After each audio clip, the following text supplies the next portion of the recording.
Yeah, I get right to the racks. Then I make that shit back.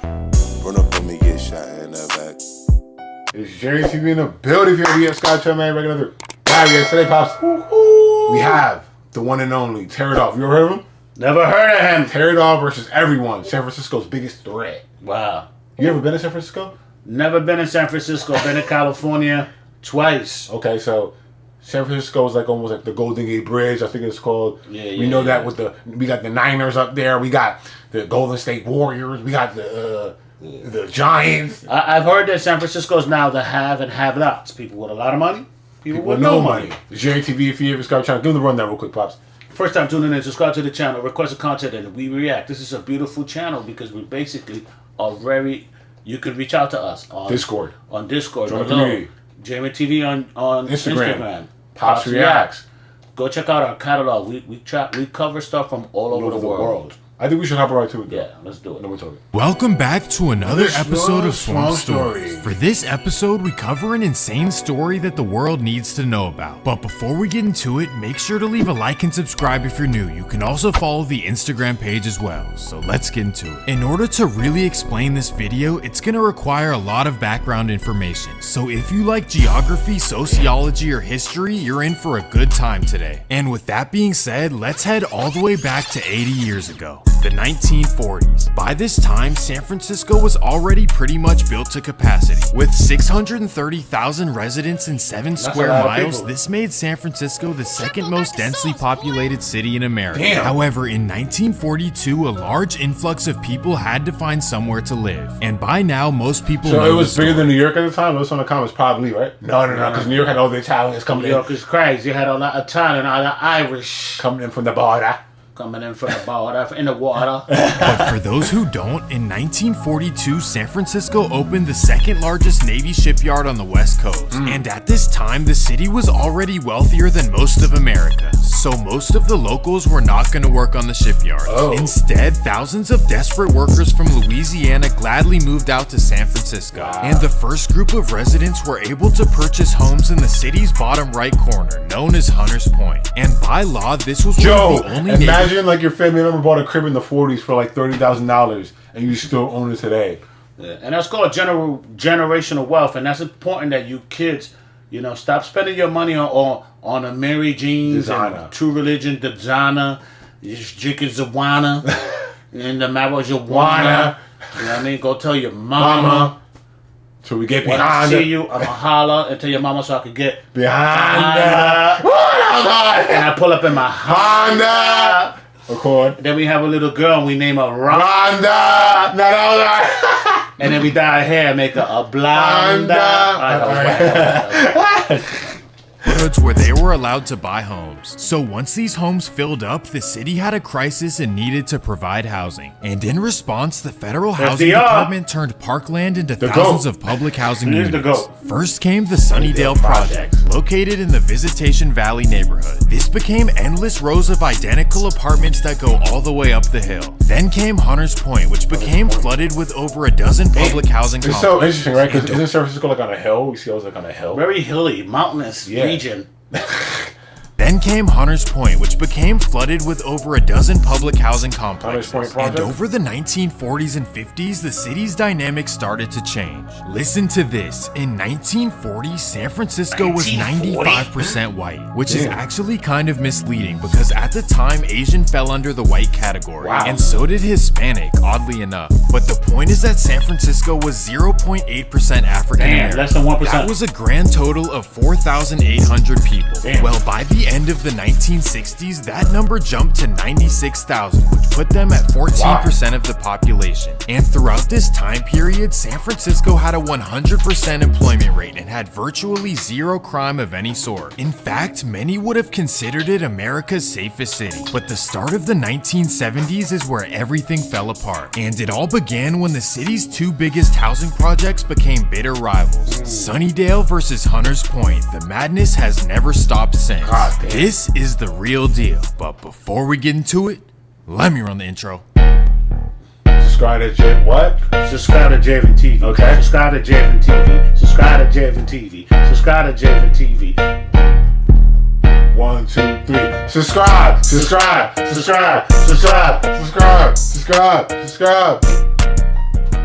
Yeah. In 1970, Sunnydale and Hunter's Point. Damn, so they've been beefing big. since the 70s, bro. Well, I just farted. There's kids in 2024 still beefing behind that bullshit. That's sad. Yeah, we got grandfather gangbanger dude right now. Let us know if you know a great grandfather gangbanger right now. That was born in the 50s. That's throwing 40s. colors up right now. 70. Rivals, and according to old rumors, it all started over a girl. Literally every single day during this time was chaos. And if you don't believe me, check out the numbers. In 1971, San Francisco had a homicide rate of 28 per 100,000. That was more than triple the national average. And to put it into context, that's the same rate as current day Chicago. So because of this, the next major change would come, starting in the 1980s. Many residents of the city's worst areas decided that they didn't want to raise their families in this bad environment. So thousands of people who had the means to leave decided to go far away. They knew the chance of their children getting involved in the neighborhood rivalries was high. So they sold their houses and moved out to Vallejo, Fairfield, and even Sacramento. And for those of you old enough to remember, you could buy a 2-story house in a brand new neighborhood. Whoa, we gotta move there. Yeah, let us know in the comments what's going on with Vallejo and Fairfield, because we haven't heard anything about them in the comments. Vallejo, the boys from there. That's all I know. Okay. And I think Kai Baines is from Fairfield. Yeah, let us know what's going on with that. Yeah. Do they have a little rap scene? I'm sure they do, but put us on to the artists. For under $100,000. So because of the movement, the city's dynamics started to change. Here's how it played out. By the year 2000, San Francisco's African-American population dropped to just 7%. This is half of what it was in 1980. And that takes us to the gentrification era, which many say started at the millennium. So let me do my best to break down the streets of San Francisco. In almost every American city, the hood is considered anything that's low income and has activities going on. But in the new San Francisco, the hood is only the projects. That's because every house in San Francisco is worth more than $1 million. Wow. So if you grow up in... Bro, imagine moving to San Francisco. You would have to be what? Like a investment banker? Like, how would you even move there? Like, yeah, I don't know. It's probably like the equivalent of New York City. New York City's, you can't buy houses in New York City. So what do you do? Like, let's say you get a job opportunity in San Francisco. You move to Vallejo, and do the hour and 90-minute drive every day to work. That's bullshit.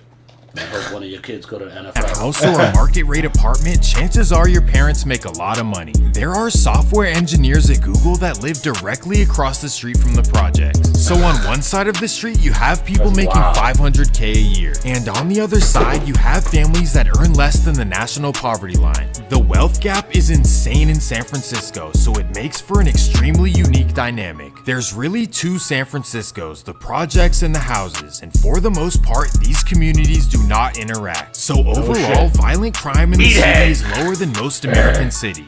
However, within the community of projects, it is absolutely wild and never-ending chaos. There are project rivalries all over the city, but none are bigger than the one in this video. So let's finally get into it. The Sunnydale projects are basically split up into 3 sections. You have 42 in the low, both of which I covered in my very first video. And up until just a few years ago, these were pretty much the most feared in the city. They virtually emptied out an entire rival section in under 10 years. But over the past few years, the historically forgotten about section of Sunnydale has gained major prominence. Let me introduce you to 3400 Blythedale, also known as the 4. Interestingly enough, this section of Sunnydale consists of mostly Samoan residents. And for those of you who aren't familiar, they originated from the tiny island of Samoa in the Pacific Ocean. And one thing about them is that they tend to be very big. And not like eating big, more like NFL big. Pretty much I can name 5 to 100 guys. I seen old boy here. I forgive me for not knowing your name, because I know you're going to see this video. And he could do a split. That guy, He's that athletic, super fast, runs the how do you know that? 4, like in 4.9. They could do a split. I saw him in yoga class. He was in my yoga class and shit. Everyone is over 6 feet and at least 250 pounds. They also have a very strong culture of family, pride, and toughness that is instilled here in the Bay Area for a long time. If you ever played Pop Warner football, trust me, you know what I'm talking about. However, they never had any sort of presence in the streets. Instead, they were more so a giant family that nobody messed with. Well, in 2012, the unthinkable would take place. And that takes us to the bottom of Hunter's Point, also known as the Double Rock Project. For years, this was the most feared project. Also, you know you showed their face right before you blurred it out. Yeah, are you aware that you showed their face and then you blurred it out? Like, it was better than the other doc we did. My man showed the for Texas, the killer, what's his name, Guido? Yeah.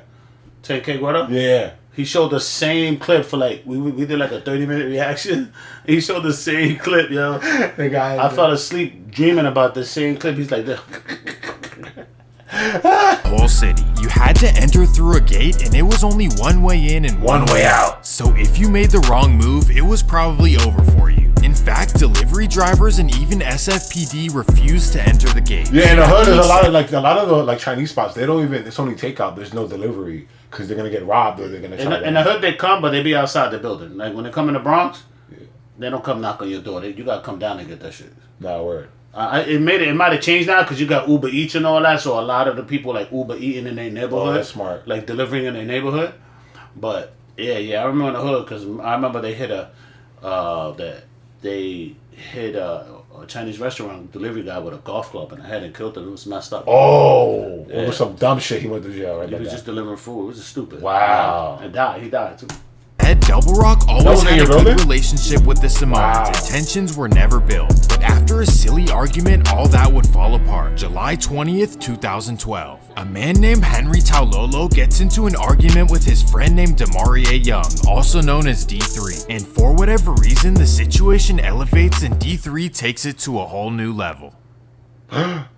This shattered the Double Rock community and all relations were done. It got to the point where the Samoan residents of Double Rock moved over to Sunnydale and Alamany projects. And over the next few years, there were multiple serious incidents, including the 2014 passing of Double Rock member Latrell Shaw at the hands of Sunnydale man Fotu Paupau. However, everything would come to a complete halt for the time being. That's because in late 2014, the city of San Francisco decided to demolish the entire Double Rock project. And here's how. Yeah, that's smart as hell. Because like they did that in Chicago, right? But didn't they make it worse? They dunked out Cabrini houses. But they said that it expanded even more when they did that, right? I think you don't need those projects. See, a project is an experiment. Why we got projects? Why we got people stacked up on top of each other, pissing the elevator, pissing the steps, dope fiend living in the basement under the steps. You don't need that. You throw people living like savages on top of each other. It's not proper housing. How does do dope fiends even eat? Like when do they eat? Like once a week? They don't eat. That's why they're so skinny, right? Yeah. So they eat like once a week. Eat, man. I want to get hot. It worked out. The city is legally required to provide housing to these old residents. However, moving into another project can be a bad idea because of how the rivalries work. So instead, the city offers the residents housing vouchers, which allows them to choose private housing and maintain their old rent. But San Francisco landlords were not going for this, and neither was Oakland, Richmond, San Leandro, and pretty much anywhere in the Bay Area. That would be except for Antioch, California, located about an hour east of San Francisco. At this point, Antioch had built endless suburban neighborhoods, but nobody was moving there. It was simply too far for Bay Area commuters. And for those of you from Southern California, you can compare this to Palmdale or Victorville. Brand new, beautiful suburban communities were left half empty. So the landlords got desperate and started accepting all the housing vouchers. Smart as fuck. That's so smart. Because like nobody's moving there, so have some people move in there. But you're getting gangbanger dudes there. You don't care when you're a landlord. You just rent that shit out. It's on Section 8. It's great. As a result, a large portion of Double Rock residents began moving out to Antioch, and Double Rock was officially vacated. And that takes us to 2016, to the new Double Rock, now known as the Alice Griffith Apartments. Over 150 brand new luxury style units available for the previous residents to move back in. Fortunately, when everyone got back, the rivalry had calmed down and nothing serious was going on. However, a small portion of the previous residents never let their harsh feelings go, and that resulted in multiple multiple squabbles in downtown San Francisco. Sunnydale versus Double Rock was sadly coming back, but this time the difference is that it's all high schoolers, and it all got serious on October 19th, 2016. So they moved everybody out and was like, hopefully these guys don't. They moved back in. No, it's the high schoolers, so it was the young crowd that came in. It always crack off in high school. Yeah. Always. Every high school. All high schools are like that too. Double Rock teenagers from Mission High School drove down to June Jordan High School to confront Sunnydale in the parking lot. However, things got heated and Double Rock took it to a whole new level. Bam! No. Thankfully, everyone was okay, and 2 days later, the Double Rock teenagers went down. However, they all received under 3 years. In fact, one of them, nicknamed Rooster, says that he was let out immediately due to his plans to attend college. The judge noticed his academic potential and let him go. But either way, this was the first incident that made everyone tighten up, like, oh wow, this is getting serious. So in response, 3400 Sunnydale started a new group called TEARITOFF. Let me introduce you to the important members. Most importantly, you have Reno Fiapoto, also known as TEARITOFF. Wow, he's saying government names? Why he did that? Yeah, he's foul. I mean, it's public record, but... Most importantly, you have Reno Fiapoto, also known as TEARITOFF Greasy. And this guy is the alpha male of the entire operation and is known to instill fear in everyone. And by his side is his brother Rasas, also known as TEARITOFF Sauce Bang. And this guy is the brains behind everything. He just knows how to land on large portions of money, let me put it like that. Then you have TEARITOFF Mo Gutta. This guy is the wildest one by far. Like, trust me, you do not want to make this guy mad. That's pretty much the original guys from Sunnydale, and they throw up a 4 to represent their block. But TEARITOFF expands past Sunnydale, and the first section to join up was the Alamany Projects. And from there you have Lil Lar, who's a rapper who's hit over 500,000 views. So it looks like the Samoans and the blacks end up getting cool again, maybe? Am I getting it messed up? You getting it confused. Yeah. Yeah. Because he said the Samoans moved to Sunnydale. Yeah. Oh, okay. Maybe. Explain in the comments, because it's getting confusing. And there's TEARITOFF Joaquin. So from there, you have another guy named TEARITOFF Joaquin. And altogether, TEARITOFF was not focused on rivalries. Instead, stacking up money, snatching chains, and being the biggest bullies in the Bay Area was their mission. So early on, they snatched the chain of Alabama rapper OMB. Oh, I fuck with Peasy. So they snatched his chain? So Peasy is from Alabama. But he was making money, like he was getting money with dudes from the Bay. I don't know how he got to the Bay, but he was rapping out there. He got a little career in the Bay, and he's mad funny. You gotta watch some of his interviews. He's hilarious. Like, I would want to interview him. He's funny as shit. It's pretty interesting too, because I know the rapper Future who got chased down in the Bay. In the Bay in San Francisco, shooting at him and all that, trying to take his chain. Wow, so it's kind of full circle because I remember Future or 2 Chainz, one of them. Yeah. Because PZ got. He always explains how he got. He admitted it, but like. That's crazy how it was these guys. Early on, they snatched the chain of Alabama rapper OMB Peasy. And while in high school, TEARITOFF members could be seen with hundreds of thousands of dollars in cash. And according to federal investigators, it all came from what they call crams. However, in 2017, one of their crams would go terribly wrong. By this time, Sauce Bang, Greasy, and most of TEARITOFF have moved out to Antioch, California. And they happen to be attending Freedom High, a suburban school in nearby. Oh, so they just relocated, I guess. Yeah, and they're super young. Wow, these guys are kids doing this chaos. So they was getting money out there. So despite living in the suburbs, their cramming ways do not stop. October 25th, 2017, Sauce Bang drives around Antioch looking for money, and on 10th Street he runs into a man named Scipio Spears. Unfortunately, things get tricky and Sauce Bang takes it to a whole new level. This wouldn't be solved for quite some time and the TEARITOFF madness continued. And that takes us to February 2nd, 2018. TEARITOFF Greasy decides to head down to the peninsula despite being on ankle monitor. Well, of course, before going, he decided to tear it up. And for those who don't know, this is a very upscale part of the Bay Area. 11 a.m. Greasy arrives at the Millbrae Pancake House. And outside is a couple with a purse and a notepad. So Greasy hops out of the car and completes the cram. He then drives away. Well, 11 months later, SFPD took down TEARITOFF. 5 arrests with all kinds of incidents all over the Bay Area. But for some reason, the district attorney decided to settle most of these cases. And as a result, TEARITOFF returned to the streets in 2020. And here is where the madness starts.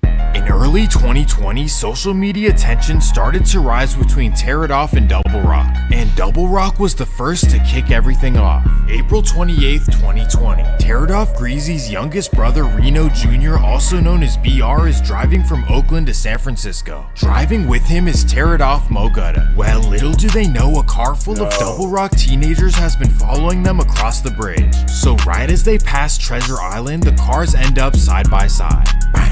No. This is the moment that changed everything in the Bay Area. Double Rock and everyone they're cool with started clowning on Instagram for days after this. And this is when some new characters came out of the woodworks. A rapper named Dreamlife Rizzy started putting out songs completely dissing BR and TEARITOFF. And he's honestly a really talented rapper, but this would still be a terrible decision. And that's because TEARITOFF would not take it lightly. But first, they would go on one final mission for money, and this time it was Sauce Bang. On May 10th, 2020, he crammed a local store in Oakland and ended up with $300,000 in cash. And all this money would allow TEARITOFF. He was probably like, I'm coming up on like a little 5K from this ATM or some shit. Yeah. He ran the 300K, gang. Oh my God. I didn't know they really get money like that. Like, I thought it was some dudes who get money doing that. It looks like the whole city just gets money cramming, which is breaking into stores and robbing people. Wow. To focus on one thing and one thing only, taking down Double Rock. And it all began on July 7th, 2020. The whole Double Rock is outside on their main block at 11 p.m. That's when a car pulls up. Bang. March 16th, 2021. Double Rock's Derek McDougal, also known as TG, is driving in Richmond, California. This is a small city located about 30 minutes northeast of San Francisco. And being that he's outside of the city, he feels comfortable being out and about. Unfortunately, that's not the case. A car pulls right beside him. Bang. Just a few days later, TEARITOFF Greasy would go down. However, the case would be dropped due to lack of evidence. And despite the investigations, TEARITOFF decides to do something wild for the 1-year anniversary of BR. On April 29th, 2021, they shut down the Bay Bridge, threw money, and recorded a music video. They just do not care one bit, and of course, somehow they got away with this. And this is not the first time we've seen a guy from Cali get away with murder, or allegedly, like beat a body, basically, right? Yeah, I mean, this guy's living his best life. He's just doing it his way. Yeah. Not saying he's right, but he's just doing what he wants. Hey, you gotta takes us to May 25th, 2021. At this point, Double Rock is everywhere but the city, but they can't go far enough. And on the morning of May 25th, Chris Cawthorn, also known as Kojak, is walking on Broadway Street in Oakland. And that's when a black Sprinter van pulls up. Ew. And here is where everything starts to change. Everyone surrounding this situation had to choose a side. Point blank period. TEARITOFF pretty much said you're either with us or against us. And here's how it played out. Harbor and Kirkwood decided to join Double Rock. And that includes the rappers Swervy Bands and the Money Twins. On the other hand, an unexpected neighborhood would join TEARITOFF. Let me introduce you to the Excelsior, also known as the E. For a long time, this has been a middle-class area and rarely sees any sort of issues. Sure, every once in a while something will happen, but the Excelsior holds zero weight in the Bay Area streets. However, they're represented by a young rapper named K Smigs. And once he got together with TEARITOFF, the Double Rock side was not happy. So Double Rock rapper Dreamlife Rizzy made a song mocking K Smigs' little brother who unfortunately passed away in a car crash. Well, the Excelsior was not happy about this. And that takes us to April 1st, 2022. Close to the date now, rapper Money Twin Dre is hanging out on 3rd and Palou in the Bayview. But that's when a car pulls up. Bang. No, it's one of his twins. Damn. Instantly, the entire Double Rock, Kirkwood, and Harbor side is infuriated, especially because this isn't supposed to happen. So just 2 days later, they would seek revenge. April 3rd, 2022. K Smigs is playing pickup basketball at his neighborhood park, and that's when a car pulls up. The guys get out and run onto the court. Yo.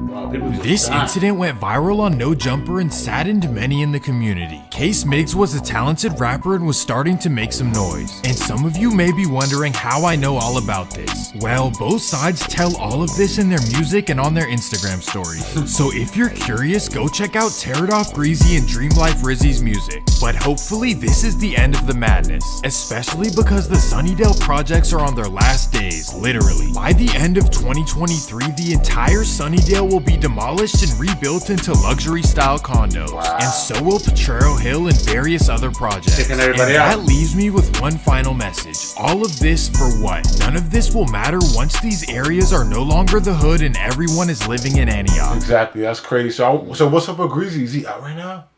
Yeah, like I said, out and about. Because they were doing more violence, more back and forth, and but this only goes up to 2022. Yeah, so we don't know what's going on in San Francisco right now. 2 years old. Thanks for tuning in, y'all. We out of here. Peace. And I know how it gets, so I gotta stay low, not move my knot. I don't trust no nigga, I don't trust no man, ain't no friends, everybody get shot. You never know how nigga gon' throw, I'm hitting the floor with a couple of shots. You better move, you better duck, either